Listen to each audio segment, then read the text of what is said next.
ඇහෙන්නේ නැතේයි. ඔව් කවුද? කුමාරියක් අක්කා. කුමාරිය අක්ක තමයි. දුවම් මේ ඔය ඉස්සෙල්ලක් ගත්තනේ ඔය කෝල්. කවුද ඔයා? මම ඔය අර කාන්තිත් එක්ක එදා යටසායක් අරන් යන්න ආවේ හොල ඇඳුම් කඩේට. කවුද? ගාමිණී ඔයි. කවුද? ගාමිණී හොල ඇඳුම් කඩේට ආවේ කාන්තිත් එක්ක යටසායක් අරන් යන්න. කලින් අනේ මන් දන්නේ. පස්තරේ පාන්නේ. ඔව් ඇයි? එලා ඔව් කියන්නකෝ. මතක නැතේයි. නෑනේ. දුවම් මේ ඔය එඩින්ගට අමතකුණයි. මං කියන්න ගත්තේ අරයත් එක්කනම් ඔන්න කිසි ඇයි හොඳ අයියක් නැත. මොකද්ද? ශාන්තත් එක්කනම් කිසිම ඇයි හොඳ අයියක් නැත. ඇයි ඒ? අනේ මොකට ඒ කට්ටිය කරන කියන ඒවා ආරංචි ඔයි. මොකද්ද? ගීරි හත්ති ලව්වා. ඒ කට්ටිය කරන කියන ඒවා ඔක්කොම ආරංචි අපිට. ඇයි ඒ? ඔයාලට කියන්න බැරි ඒවා තමයි. කවුරු? ශාන්තෝයි. ඇයි සාන්තයි මොන කරනවලු? කරන ඒවා කියන්න පුළුවන් නම් ඉතින් මොනවා වේවිය. අර හෙට එකයි මෙහෙට එකයි. නෑ. නැත්තේ මොකෝ මිනිහා සුද්ධ කරනවයි. ඔයා මට කියන්න කවුද කියලා? මං ගාමිණී ඔය එදා හොල ඇඳුම් කඩේට ආවේ කාන්තිත් එක්ක යටසායක් කරන් යන කාන්තිට. හොල ඇඳුම් කඩේ දැන් අහලානේ. ඔව්. මම ගාමිණී අපේ ගෑණි ඔය අඳුරන්. ගෑණි ෆෝනේ නම්බර් එක ගත්තේ විස්තරේ කියන්න.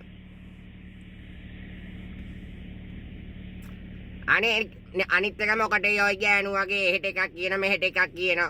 නිකන් මිනිස්සු මරා ගන්නනේ ඔයි. මේ කටියන්ට කටවල් තියන් ඉන්න බෑනේ. ශාන්ත අයියලට. ඇයි සාන්තේ මොකද කියන තියන්නේ? කේලම් තමයි ඉතින් හෙට එකයි මෙහෙට එකයි. කාට කියලා කියන්නේ? මේ ඔය අහගන්න මිනිහගෙන්. ඔයාලා බබ්බු වෙනවා අපි ඔය කතා කරන්න ගත්ත මේක වෙලා තී. ඒ යාමුදුනේ. ඔයාලා මිනිහ සුද්ධ කරන ශාන්ත. ශාන්තව මේ විදියට හෙන කේලම්. නෑ යා කියලා කියන්නේ. ඔයාලා සුද්ධ කරනවයි. දෙකම එකයි. ආරංචි වගේ ටිත් ඈ මොනවා ඉතින් කේලම් කියන්න තියෙන්නේ? කේලම් කියන ගෑනු හුටපත. අපේ ගෑනට කිව්වලු මට වෙන ගෑණියෙක් ඉන්නවයි කියලා ඔන්න බලනවා. වෙන මොනවා කිව්වක් කවන්නේ ඒ වගේව කියනවා. වෙන ගෑණියෙක් ඉන්නකොල? මට ඉන්නකොල වෙන ගෑණියෙක් ඉන්නවයි කිව්වලු මං එයාත් එක දොඩට මෑ කිව්වලු. එයා දැක්කයි කිව්වලු. මොකට ඉතින් වැඩක් නැහනේ ඔයි. අපි හොරම ඔඩ පවුල් ප්‍රශ්න. ඇයි මේ ඔයා ගාමන්ට් එකේ වැඩ කරන්නේ කියද? ආව්. අයිතේ මොකට අනුන්ගේ ඒවා. මම දෙඩුවත් එයාට මොකෝ? අපි හොරම අන්නම්කෝ බලන්න. එයා එහෙනම් දොඩනේ මං ඔහට කෝල් කරලා කියනවායි. නිකන්වත්. මෙච්චර කාලෙකට. අනේ අපිට වැඩක් නැහනේ අනුන්ගේ ඒවා එනං ඈතුත් දොඩක්. අපි ඉතින් ඔවා කියන්නේ ගාමන්ට් එකේ තියෙන නිකන් බැඳලා නැති වගේ. කවුද ඉන්නේ? ශාන්ත තමයි. බඳලා නෑ වගේ ඉන්නේ. බැඳලා නෑ වගේ ඉන්නේ නිකන් අම්මේ බුදු අම්මේ අපි ඔවා කියන්නේ අපි කියන්නේ මේ අපිට කෙලින්නේ නැහැ නිසා. එහෙමද? අපේ ගෑනට දවස් දෙකක් කියලා තියනවලු.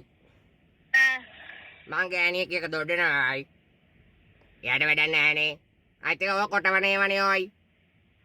ඒක නේම වැඩක් නෑ අපිට මොකටද? ඉතින් ඔයාලා හදාගන්න එපා ඔයාලා මිනිස්සු. මම මේ වගේ ගෑනුන්ට අරන් කියන්නේ මං කියන්නේ මේ අපිට කෙලින්නේ නෝනේ. ඔයාලා මිනිහා. ඔයා කියලා හදාගන්නවා. අපේ ගෑණි මයෙන් ආන කාත් එක්ක දැන් දොඩන්නේ. මේ ටිකේ. මට දැන් ලැට් එකටවත් යන්න බෑ අවිල කන තියන් ඉන්න දොරට. ඔයාලගෙත් වැරදි තමයි. ඔයාලා මිනිස්සු සුද්ධ කරනෝනේ. ඔහොම ඉන්නකෝ මේ ශාන්තය එනවා මන් දෙන්නම් එයාට. තාත්තයිට දෙන්න එපා. දැන් මං කිව්වා කියලා ඊට පස්සේ මාට්ටු වෙනවා ඔයි. ඔය මරු වැඩනේ කරන්නේ ඔහෙත්. බෑනි ඉතින් වහන්න එපා. ඔහෙ පස්සේ අහගන්නවා. දැන් මාට්ටු වෙන වැඩේ. එලා. ඔව්. ඔහෙ පාව දෙනවනේ ඔයි. පාව දෙනවනේ කියන්නේ ඉතින් මොකද්ද? ඔහෙ යක හදිස්සවල ගන්න මට බෑ ඕවට මේ උත්තර වදින්න. යන්නනේ ගම හෙලෝ එලා කවුද කතා කරන්නේ කියන්නකො මොකද වැඩට ආවේ නැතේයි ඈ වැඩට ආවේ නැතේයි මොකද්ද අද වැඩට ආවේ නැත්තේ මොකා කවුද කතා කරන්නේ කමුසේ මං ගාමිණී යෝයි ඈ ගාමිණී දොඩල් මොන ගාමිනී ගාමිණී යෝයි කාන්තිගේ මිනිහා ඈ කාන්තිගේ මිනිහා මොන කාන්තිකේද අපේ ගෑණියෝයි සමුසේ කියන්නේ මගේ කියන්නේ කොහොමද සමුසේ ගෑණි යෝයි මගේ ගෑණි කාන්ති කවුද කාන්ති කියන්නේ ඔන්න මං කියන්න ඕන ටික කිව්ව ඔක්කොම පස්සේ මට මුකුත් කියන්න එපා මොකක්ද ඔය කියන්නේ කමුසේ මේ වෙන ෆෝන් නම්බර් එකට කතා කරන්නේ නැවුද හරි නම්බරයක් බලලා කතා කරන්නේ මම දන්නේ නැහැ තිරිච්ච නම්බරේට මං ගත්තේ මේ පකෝ තෝ දැනගෙන ඉස්සර කො මගේ කියන්නේ මේ කාන්තිය තෝ ඔය කියන්නේ මේ ෆෝන් නම්බරේ මේ මං දන්නේ නැහැ ඕයි මට කුකා ගන්න තියාගෙන කැරි පල්ලා කතා කරන විදිය දැනගෙන ඒ විදියට ඔහෙ කතා කරන්න අරගන්න ඕක ඔය කුණු හරපමනේ ඔහෙ දොඩයි අන්න තිබ්බා මියා සලා දුරුල් වෙලා